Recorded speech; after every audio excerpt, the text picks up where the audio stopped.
Hello.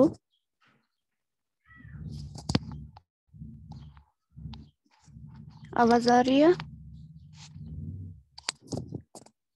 Hello Anam. Yes ma'am, आ रही है। Okay okay. सो आज का जो टॉपिक है वह है बोलिविया's वाटर वॉर। ठीक है, तो कल हमने नेपाल के बारे में पढ़ा था, नेपाल की डेमोक्रेसी के बारे में कि किस तरह वहाँ पे डेमोक्रेसी इस्टेब्लिश की गई थी but with the help of struggle. तो आज हम बोलिविया के बारे में पढ़ेंगे। बोलिविया बेसिकली साउथ अमेरिका की जगह है जिसे पहले लेटिन अमेरिका कहा जाता था। ठीक है, अब यहाँ पे हमें समझना एक चीज है कि हमेशा जो स्ट्रगल रही है, जो लगभग अलग अलग मूवमेंट्स जो रहे वो सिर्फ डेमोक्रेसी को लाने के लिए नहीं बल्कि अलग अलग वजह ही थी। जैसे बोलिविया में जो वजह थी वो वाटर का वॉर यानी पानी की किल्लत। ऐसा कुछ नहीं था इनके पास, पानी तो था लेकिन उनपे इनका हक नहीं था। और वजह क्या थी वो पढ़ेंगे आज। ठीक है, सो अगर हम स्ट्रगल की बात करें तो मैंने पहले ही बोला इसका जो मकसद होता है सिर्फ डेमोक्रेसी लाना नहीं होता है। चलो ठीक है, हमने डेमोक्रेसी लाई लेकिन उसके बाद उस डेमोक्रेसी को हमें स्टेबल करके रखना पड़ता है। अगर हमें कभी लगा कि कोई भी चीज कोई भी एक्टिविटी हो रही है लेकिन वो स्ट्रगल से मतलब वो डेमोक्रेसी को छीनने की कोशिश हो रही है तो फिर से हमें प्रोटेस्ट करने पड़ेंगे। यानी लोग जो है, जो मास मोबिलाइजेशन होती है, जो लोग कलेक्टिव वे में साथ देते हैं वो इसलिए नहीं देते हैं कि सिर्फ डेमोक्रेसी या गवर्नमेंट को इलेक्ट करना होता है। बाद में एक सिटीजन जो रहता है उसके ऊपर बहुत सारी रिस्पॉन्सिबिलिटीज होती है। सो अगर हम बोलविया की बात करें तो जो वर्ल्ड बैंक है, देखो एक बात समझो, जो वर्ल्ड बैंक जब लोन प्रोवाइड करते हैं तो बाद में उनका उसके ऊपर कोई ना कोई प्रॉफिट रहता है। तो बोलविया की गवर्नमेंट जब वर्ल्ड बैंक से लोन लेने गए थे तो वहां पे उन्होंने एक शर्त रखी। शर्त ये थी कि गवर्नमेंट का कोई भी कंट्रोल नहीं रहेगा वाटर सप्लाई के ऊपर। ठीक है, तभी जाके उनको क्या मिलेगी, लोन। ठीक है, सो हुआ ये कि अब तो वो मजबूर थे शर्त मानने के लिए क्योंकि उनको लोन चाहिए था। तो हुआ ये कि वो जो गवर्नमेंट है उन्होंने मल्टीनेशनल कंपनी को बेच दिए राइट्स, जो किसके अंडर आते थे, वर्ल्ड बैंक के अंदर। ठीक है, कोकम्बा के अंदर। कोकम्बा एक बोलिविया की एक जगह है। ठीक है, तो वहां के मल्टीनेशनल नेशनल कंपनी को उन्होंने राइट्स बेच दिए। अब वो मल्टीनेशनल कंपनी जो है वो क्या करेगी, सीधी सी बात है, प्राइस दुगना करेगी। वाटर का जो प्राइस रहेगा वो दुगना दुगना नहीं बल्कि 4 टाइम्स ज्यादा उन्होंने किया था। एक आम आदमी जो 5,000 मंथ में कमाता था उसके ऊपर वाटर का जो वाटर बिल आता था वो 1,000 का आता था। इट मीन्स ज्यादा से ज्यादा इनकम इसकी कहाँ चली जाती थी, वाटर बिल के अंदर। ठीक है, तो लोगों ने बहुत बर्दाश्त किया लेकिन एट लास्ट उन्होंने 2000 जनवरी के अंदर बाकी सारे जो जैसे कि लेबर्स थे, ह्यूमन राइट्स कमीशन वाले थे, कम्युनिटी लीडर्स थे, तो उन्होंने 4 दिन की हड़ताल स्ट्राइक कर दी। यानी दिन में भी रात में भी मुकम्मल हड़ताल। ठीक है, अब गवर्नमेंट आ रही थी नेगोशिएशन के लिए कि आप हमसे सुलह कर लो, थोड़ी बहुत मांगे हम भी आपकी मानेंगे, आप भी मान लो। ठीक है, तो आप क्या कर लो, स्ट्राइक को कॉल्ड ऑफ कर दो। लेकिन ऐसा नहीं हुआ। चाहे वो पुलिस ने ब्रूटल रिप्रेशन किया, लाठीचार्ज किया, लोगों को मारा पीटा, बट स्टिल ये स्ट्राइक जारी होती गई। अप्रैल लगभग अप्रैल में भी तो गवर्नमेंट ने एक लॉ निकाला, मार्शल लॉ। आपको याद होगा मार्शल लॉ क्या है, आपने नेशनलिज्म में पढ़ा है, राउलेट एक्ट पढ़ा है ना। मैम। उसमें राउलेट एक्ट क्या था कि लोग जमा हम्म। नहीं होंगे, है ना। स्टिल तो गवर्नमेंट ने यही लॉ निकाला, मार्शल लॉ।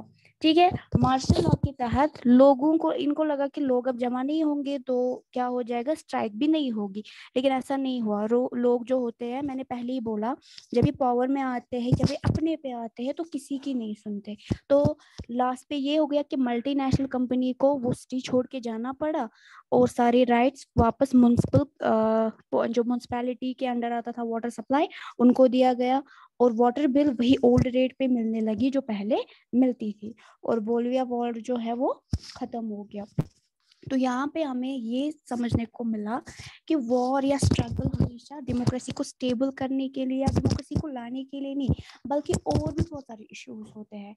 अब डेमोक्रेसी और जो पॉपुलर स्ट्रगल जो रहेंगे, ठीक है, देखो बोल्विया ने क्या किया, इन्होंने स्ट्राइक की। ये क्यों स्ट्राइक कर रहे थे? क्योंकि इनको पता था हमने गवर्नमेंट को चुना है ना, it means they can claim, वो क्लेम कर सकते हैं, है ना।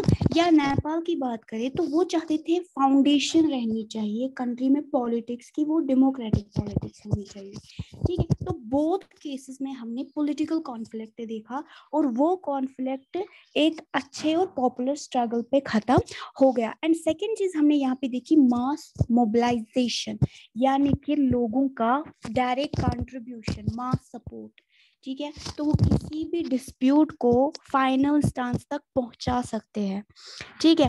अगर हम मतलब बात करें कंक्लूजन की, तो दोनों में कंक्लूजन क्या हुआ, लोगों के हित में ही हो गया सब कुछ, है ना। सो डेमोक्रेसी में इस तरह की जो डिसीजन रहते हैं, हमें हमेशा कलेक्टिव वे में डिसीजन लेना है।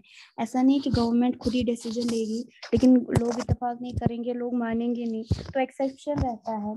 हाँ, may be exception in the sense कि जो एक्सरसाइज होते हैं पावर, यानी फेडरल सिस्टम, अगर हम इंडिया की बात करें, यहाँ फेडरल सिस्टम है, तो मे बी कोई ऐसी बात होगी जहाँ पे सेंटर बोलेगा कि इस पे ये चीज होनी चाहिए, लेकिन स्टेट बोलेगा नहीं होनी चाहिए, तो वो एक्सेप्शन रहेगा।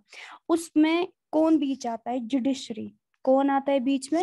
जुडिशरी। कोई ऐसा डिस्प्यूट रहता है जो पार्लियामेंट और जुडिशरी में हल हो सकते हैं, लेकिन कोई डीप डिस्प्यूट होता है उसमें पार्लियामेंट और जुडिशरी मतलब उनके ऊपर कोई भी चांसेस नहीं रहते हैं, लोग खुद आते हैं डीप रूट से आके और खुद कॉन्फ्लिक्ट को सुलझाने की कोशिश करते हैं।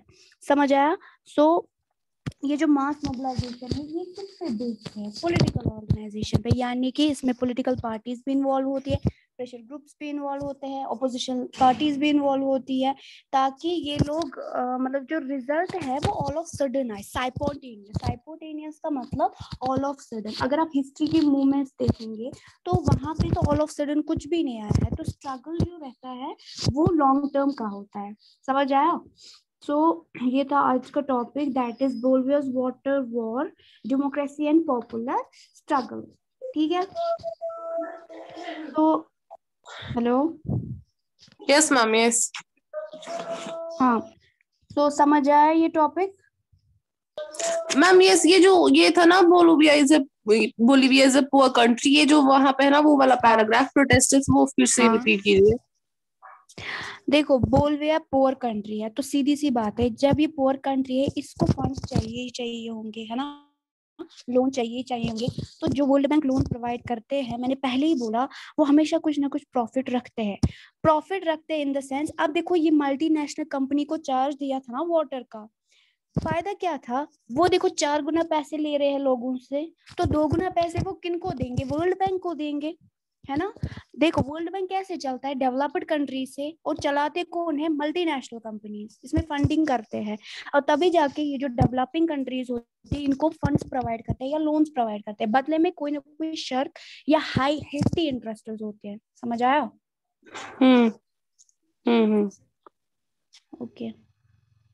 एंड इसमें मैंने बताया कि वाटर बिल 1000 रुपीज का आता था, जबकि पर मंथ इनकी सैलरी 5000 से ज्यादा नहीं होती थी, तो आधी से ज्यादा सैलरी इनकी वाटर बिल में चली जाती थी।